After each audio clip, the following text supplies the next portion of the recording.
סימן Aleph, Sa'if Yud, Beis Shmuel, Sif Cotton Chaf Beis. The Mechaber had said that the Cherem de Rabbeinu Gershom did not extend all the way to, it didn't extend to a Yavama. So if a person was married already to his original wife, a wife, and his brother passed away, and now he marries his Yavama, so the Mechaber said that Cherem de Rabbeinu Gershom didn't extend to that new Yavama.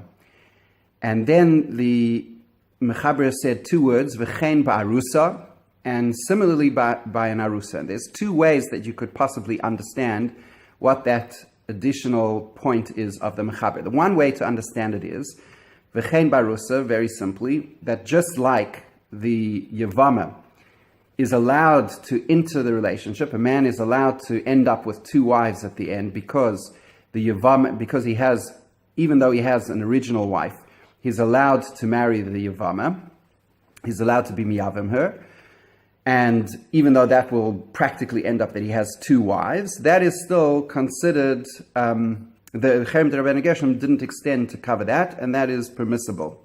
So v'chein ba'arusa quite simply means, in a similar case, if a person is married to an arusa. So again, being ma'aris a woman, an arusa, is where you had kiddushin without nisuin. So in a sense, there's a connection. If she wanted to go and marry somebody else, she would need to get a get. So she is connected, but to her arus. But the arus, the husband, is not connected. Isn't allowed to be married until there's nisuin.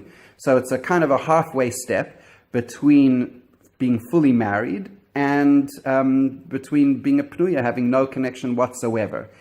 And so if a person takes that first step and is ma'aris a woman, now she's his arusa, and he wants to marry her, he wants to marry another wife, so he's ma'aris Sarah, and now he wants to get married to Leah.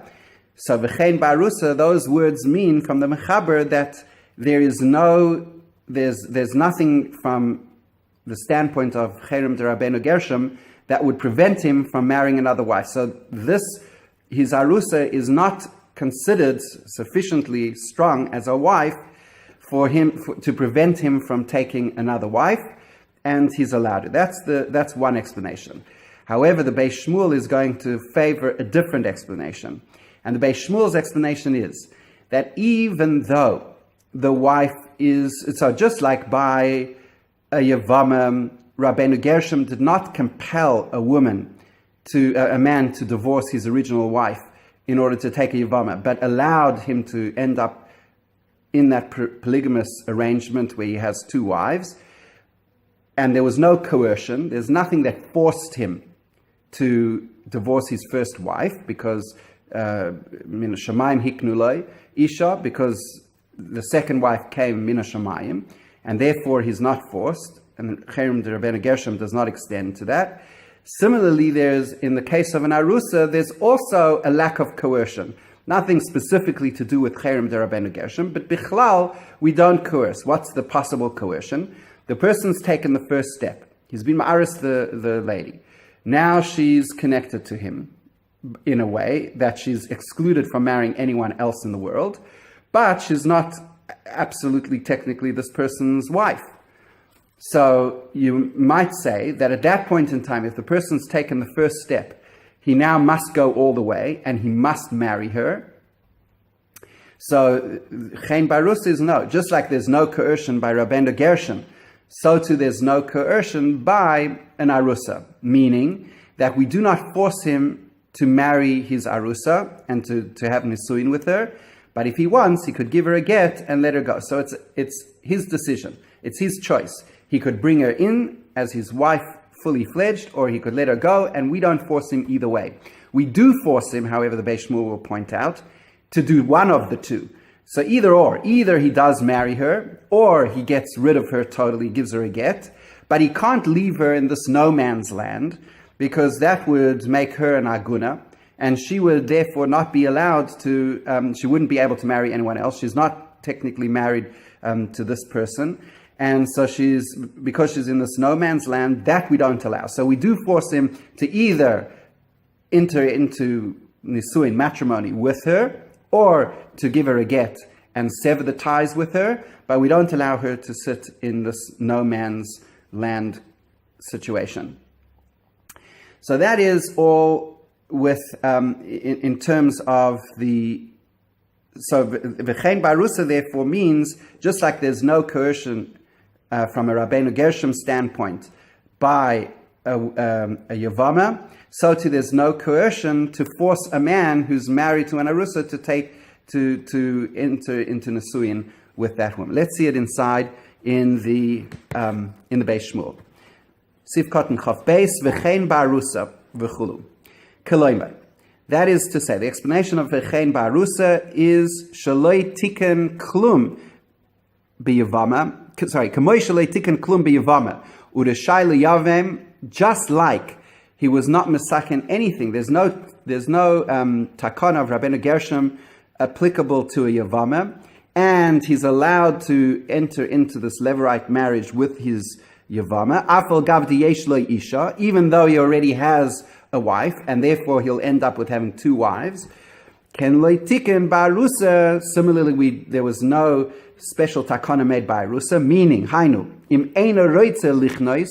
And if he doesn't want to marry the Arusa, we do not coerce him, force him to marry. There's no coercion to marry the Arusa. If he wants to divorce her, go ahead. He has that option. We don't say no. Once you've taken the first step, you have to go all the way and you have to marry her. However, if he doesn't want to divorce her, then you do force him to either marry her or divorce her and sever ties, because she can't be an aguna and have that status of being in no man's land. And that's what the Beis Shmuel's understanding of these words v'chein ba'arusa is. Aval, but the Beis Shmuel concedes that mashmois hagar, that the hagar implies v'chein barusa, that when the Mechaber says v'chein barusa, the Ramah understood it that loy tiken, that the cherem de Rabbeinu Gershom did not apply, ureshai liso acheres, and he's allowed to marry a second wife even though he's already been ma'aris and has a connection with an arusa. So an arusa is not strong enough a connection to prevent him from marrying another wife, which was like the first explanation of the chen barusa that I said. So he says it is mashma from the Haggah. Where's it mashma in the Ramah? The Ramah says that v'hu hadin, those are the key words. The Ramah says this is the same law. So if that's referring v'hu hadin, the same law applies, goes on the last words of the Mechaber, which is chen harusa. And then the Ramah says, "B'chol makom sheish dichoi mitzvah kegen shoym ishte esa shanim v'lo yalda." If there's cases like he was married for 10 years to his wife and she hadn't yet given birth, then hu hadin in a similar the halacha is that cherem de Rabbeinu Gershom would not apply according to that opinion. So the fact that he uses the lashon of hu adin matches it up to v'chein barusa, and it seems that the Ramah would also have the interpretation of v'chein barusa as being like the first explanation I gave, which is that the cherem de Rabbeinu Gershom doesn't apply unless the first wife is totally married, fully married to the husband.